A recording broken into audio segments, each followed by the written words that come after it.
마가복음 1장 9절부터 15절 말씀 마음을 집중하시고 함께 읽어보십니다.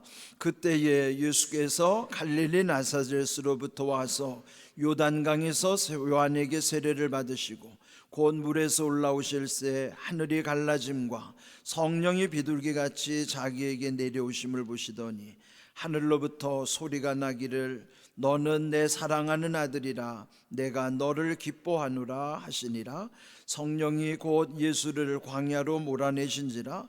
광야에서 40일을 계시면서 사탄에게 시험을 받으시며 들짐승과 함께 계시니 천사들이 수종들더라. 요한이 잡힌 후 예수께서 갈릴리에 오셔서 하나님의 복음을 전파하여 이르시되 때가 찼고 하나님의 나라가 가까이 왔으니 회개하고 복음을 믿으라 하시더라. 아멘. 말씀을 들을 때에는 그 뜻이 풀려야만 그래야 내 마음에 새겨지게 되고요. 또 저도 이 말씀의 묵상의 능력을 경험하면서부터 말씀이 풀리면 내 삶의 문제도 풀림을 경험했어요. 그래서 늘 제 마음속에 새기는 것은 말씀이 풀리면 문제도 풀린다. 여러분도 믿으시기 바랍니다. 우리 한번 따라해 볼까요? 말씀이 풀리면 문제도 풀린다. 그렇습니다. 그러면은 먼저 오늘도 이 말씀 속에서 이 말씀이 여러분에게 풀려지면 여러분의 삶 속에서도 여러 가지 문제들도 풀리게 하시는 하나님의 은혜가 있어요. 먼저 이제 사순절이 시작이 됐다고 그러는데 사순절의 뜻을 알아야 되지 않겠어요? 한문으로 사순 하면은 순은 10을 가리키는 거예요. 그러니까 사순 하면은 40을 의미하는 겁니다. 그러니까 지난 수요일부터 부활절 3월 31일의 전날까지 주일을 제외한 평일을 따져보면 꼭 40일이에요. 근데 왜 주일을 뺄까? 그런 거 궁금하죠. 주일을 빼는 의미는 주일의 예배는 예수님의 부활을 기념하는 날이기 때문에 보통 40일은 예수님의 십자가의 길을 묵상하는 것이고 주일은 예수님의 부활을 기념하는 거예요. 그래서 이 사순절 중에 맞이하는 6번의 주일을 일컬어서 이 주일은 부활을 기념한다 하여 작은 부활절이라 그렇게도 표현합니다. 그렇다면은 6번째 주일 지나고 마지막 7번째 맞이하는 그 주일이 부활절이에요. 그러니까 부활절을 맞이하기 전에 사순절 중에 맞이하는 6번의 주일은 부활을 기념하는 작은 부활주일, 작은 부활절이라고도 한다 하는 것 상식적으로 아시면 좋겠어요.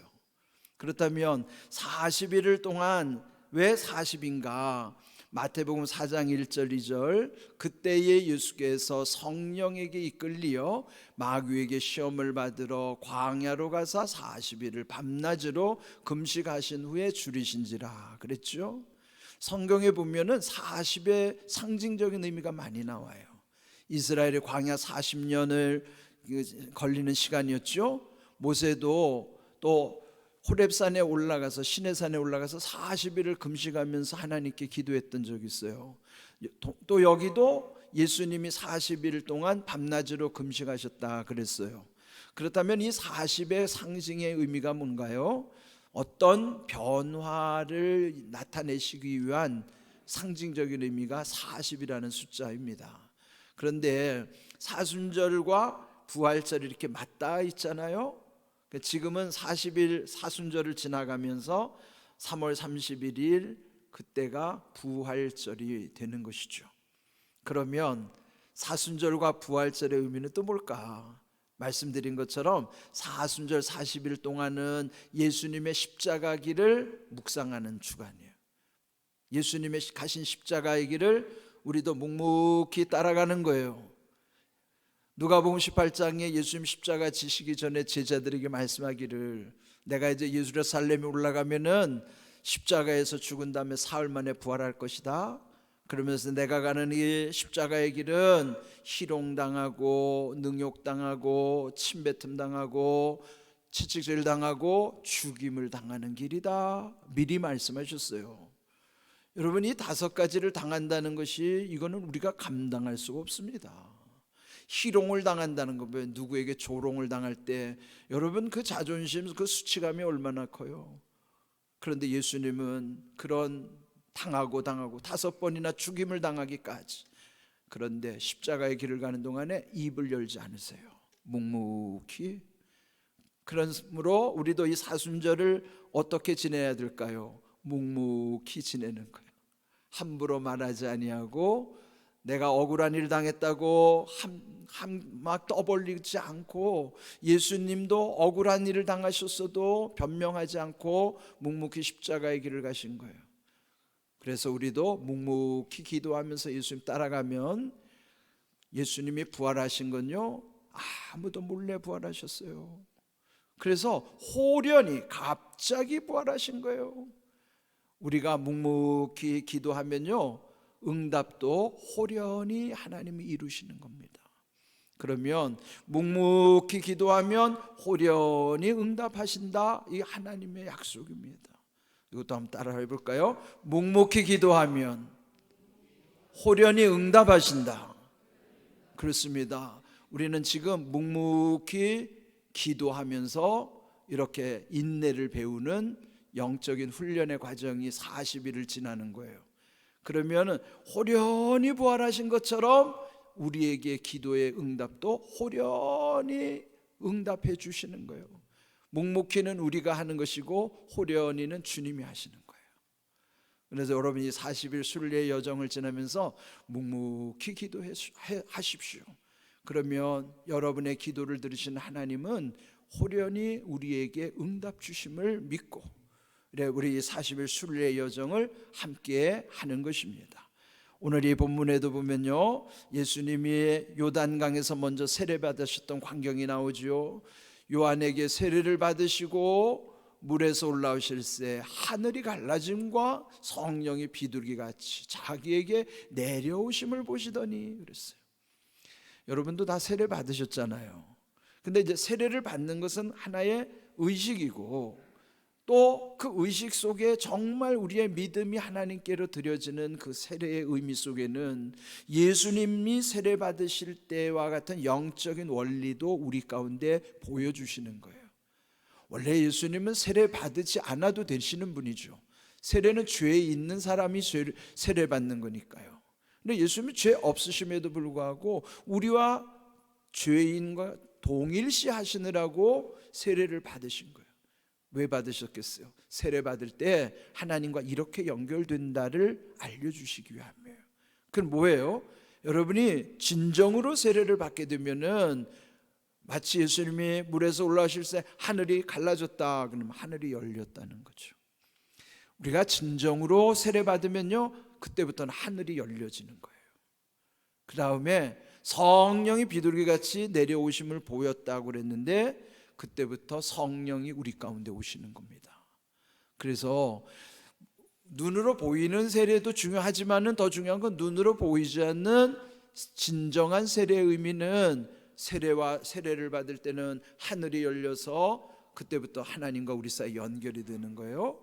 그리고 성령께서 우리 가운데 오시는 거예요. 여러분 세례 받으셨으니까 진정한 세례의 의미는 이런 것이구나. 내가 정말 세례 받았으면 정말 하늘을 열어주시고 성령이 내게 오셨구나, 이 사실을 기억하는 것이 중요한 것이죠.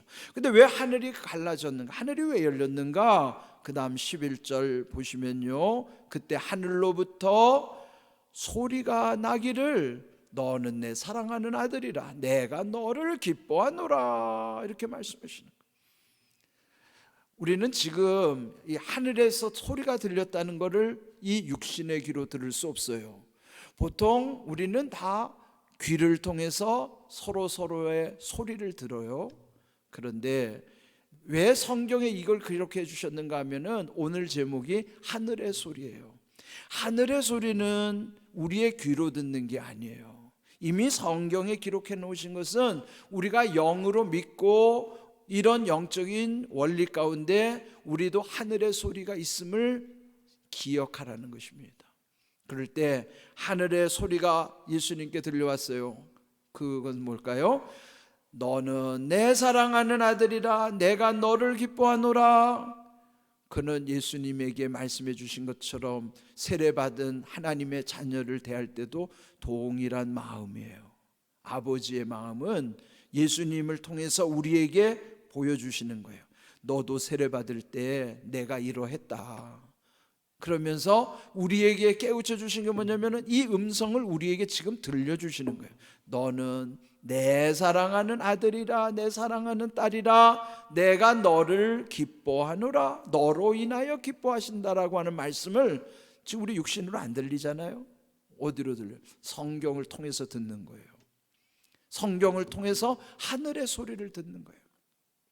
예수님 시대는 예수님은 하나님과 직접 교통하셨지만은 그 성경의 말씀 속에 기록해 주신 까닭은 오늘 우리는 이 성경을 통해서 하늘의 음성, 하늘의 소리를 들으라 하는 것입니다. 그래서 너는 내 사랑하는 아들이라 딸이라 내가 너를 기뻐하노라, 이것은 예수님 한 분에게만 하신 말씀이 아니라 예수님을 통해서 보여주심이 내게도 똑같다는 사실을 말씀을 통해서 깨닫게 하시는 거예요. 그러면 지금 우리는 성경을 통해서 주님의 음성을 듣는 것이고 성경 속에서 하늘의 소리를 듣는 거예요. 하늘의 소리는 성경을 통해서만 들려지는 겁니다. 이따금 육신으로 뭘 들었다고 하는 사람, 물론 어떤 그렇게 신비한 체험을 하신 분도 있을 수 있어요. 그런데 우리는 이따금 환청도 들리거든요. 환청. 그 환청은 좋은 게 아니거든요. 건강에 뭐 문제가 생기면 환청도 들리는데 이런 환청과 달리 정말 또렷하게 우리에게 들려주는 하늘의 소리는 성경을 펼치면 그 속에서 아까 말씀대로 말씀이 풀리면 문제도 풀리게 하시는 하나님의 영적인 능력이 우리 가운데도 임하는 거예요. 그래서 예수님에게 하신 이 말씀이 오늘 우리에게도 너는 내 사랑하는 아들이라 딸이라 내가 너로 인하여 기뻐하노라, 이 음성을 우리는 믿음으로 내 마음에 새기는 거야. 하나님 아버지께서 나를 이렇게 사랑하시는구나, 나로 인하여 하나님이 이렇게 기뻐하시는구나. 여러분 가족도 그렇잖아요. 사랑하는 가족이기 때문에 그의 존재만으로도 기쁘고 행복한 것처럼 사랑하면 그렇게 되는 거예요. 하나님이 우리를 사랑하신다는 것은 바로 그와 같은 마음을 우리에게 표현해 주시기 때문인 것이죠. 오늘 읽은 13절에 보면은 그런데 여전히 우리는 광야에서 살아야 됩니다. 광야 인생. 그래서 예수님이 광야에서 40일을 금식하는 동안에 또 우리에게 뭘 알려주시는 것인가? 거기에 광야에는 사탄이 시험하는 곳이지만 동시에 천사들이 수종을 드는 곳이더라 그랬어요. 영적인 원리를 아시려면요, 우리가 살아가는 인생의 광야에는 사탄의 시험이 무수히 많아요. 그러나 동시에 영적인 존재로 하나님의 일을 대행하게 하시는 이 천사들도 도와준다는 거예요. 이 두 가지 사실을 기억하십시오. 지금 우리도 인생의 광야에서 여전히 사탄이 우리를 시험하고 있어요. 그러나 동시에 천사들이 우리를 돕고 계시다는 사실, 돕고 있다는 사실, 이것도 또한 영적인 진리, 원리를 통해서 우리는 깨닫게 되는 것이죠. 그런 다음에 15절을 보시면요, 그때부터 예수님이 하나님의 나라를 선포하기 시작하는 거예요. 마가복음 1장 15절은 예수님이 세례받으신 후에 공식적으로 하나님의 나라를 선포하는 선언문이에요. 그게 뭐냐면 예수님의 일성 첫마디란 말이에요. 그 예수님의 첫마디는 뭔가 때가 찼고 하나님의 나라가 가까이 왔으니 회개하고 복음을 믿으라 그랬어요. 그렇다면 하나님의 나라를 선포하는 이 하나님의 복음, 이 또한 하늘로부터 주시는 음성이에요. 그러므로 또 하늘의 소리는 뭘까요? 복음 자체가 하늘의 소리예요. 복음이 땅에서 꾸며진 이야기라면 우리가 소설과 같이 대할 수밖에 없죠. 그런데 성경이 소설이 아닌 까닭은 하늘의 소리를 기록해 놓은 것이기 때문에 복음이 하나님께서 주시는 메시지, 우리에게 주시는 하늘의 소리입니다. 그래서 이 하늘의 소리를 주님이 또 사랑하는 아들이라는 소리를 들으셨지만은 또 하나님의 나라의 메시지를 선포하는 것 자체도 하늘의 소리를 우리에게 들려주시는 것입니다. 하나님의 나라가 가까이 왔으면 어떻게 해야 될까요? 회개해야 됩니다. 복음을 믿어야 합니다. 여기 하나님의 나라에 대해서 이 신비한 원리가 깨달아질 때에는 이 말씀에서 들려지는 하늘의 소리에 더 귀를 기울이게 되고 집중하게 되는 것입니다.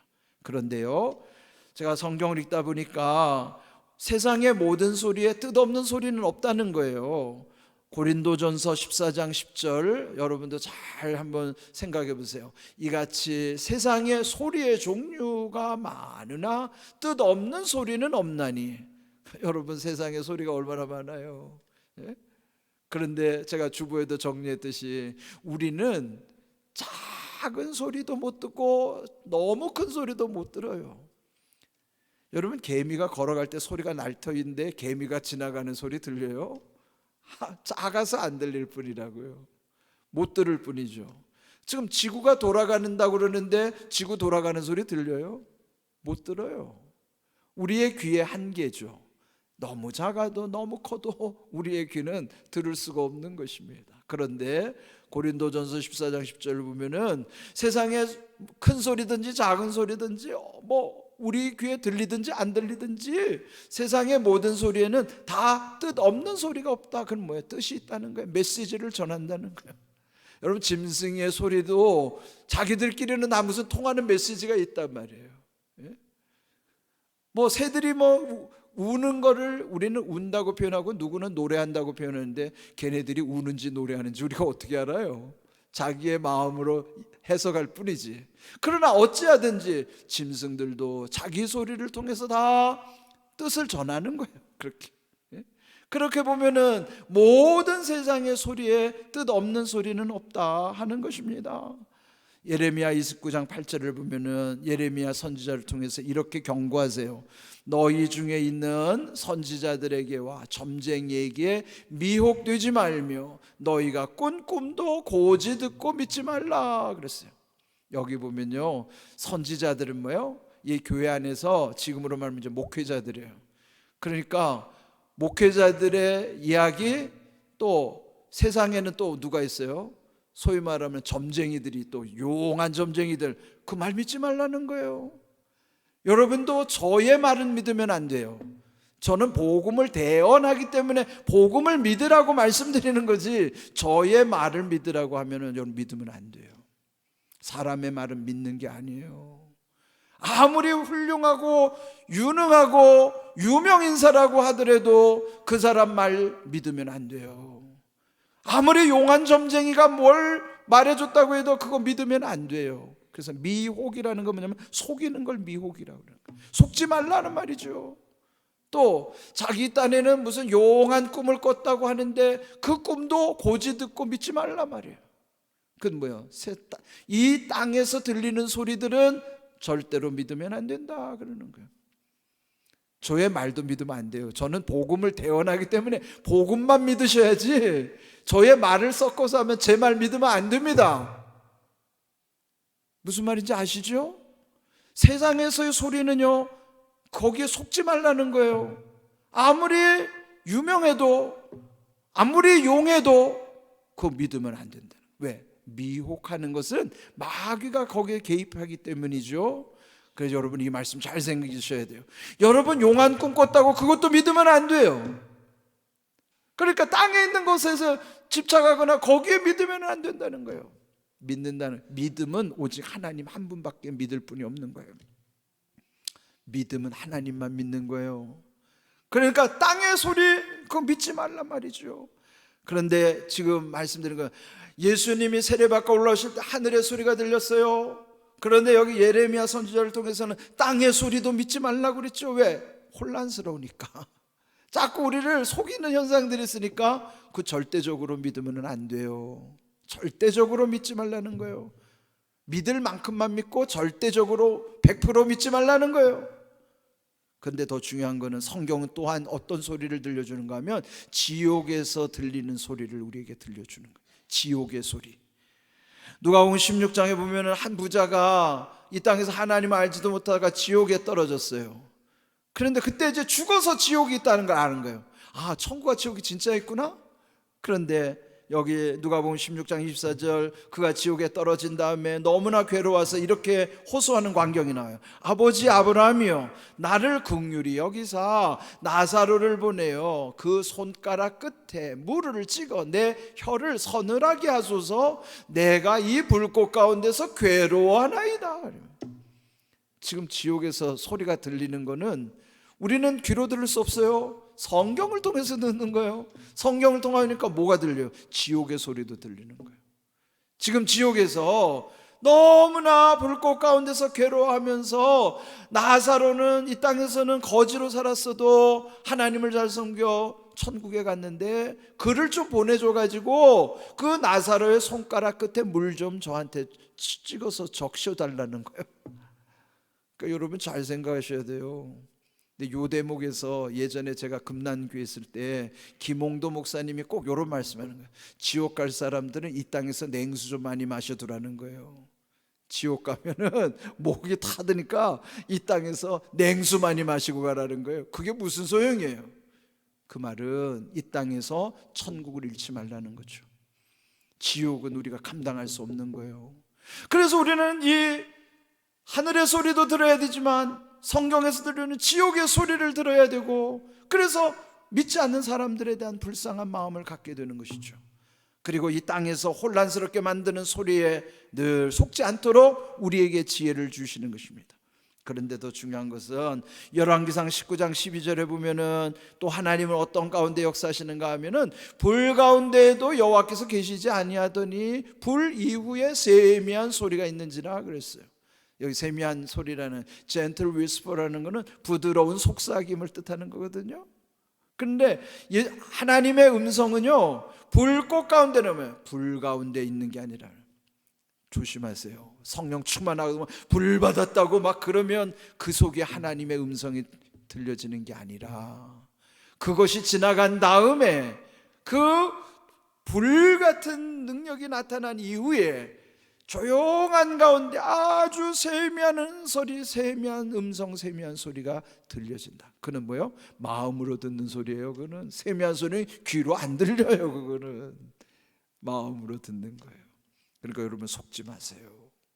이렇게 귀한 말씀 주시면서 또 시편 19편 3절 4절에 보면은 이 세상에는 들리는 소리 없으나 그의 소리가 온 땅에 통하고 그의 말씀이 이 세상 끝까지 이르도다 그랬어요. 비록 이 땅에서 우리 귀에 소리가 안 들리고 그렇더라도 오직 하나님의 소리와 하나님의 말씀, 이거 하늘의 소리만이 세상을 관통하고 있고 세상 끝까지 이르게 하신다 하는 거예요. 태초로부터 창조하신 하나님의 말씀이 예수님을 통해서 오늘 우리에게까지 계속 이어진 거예요. 그동안에 무수히 많은 소리들은 다 우리가 들을 수 없지만은 이렇게 하늘의 소리만큼은 계속 이어져서 오늘 우리도 듣게 하시고 그 하늘의 소리 가운데 우리를 살려주시는, 또 세상의 소리에 속지 않게 하시고 지옥의 소리를 들으면서 또 그 불쌍한 마음으로 전도하는 그런 우리에게 길을 열어주신 것처럼. 그런데요, 이 19편, 시편 19편의 마지막 결론이 뭔가 하면 14절이에요.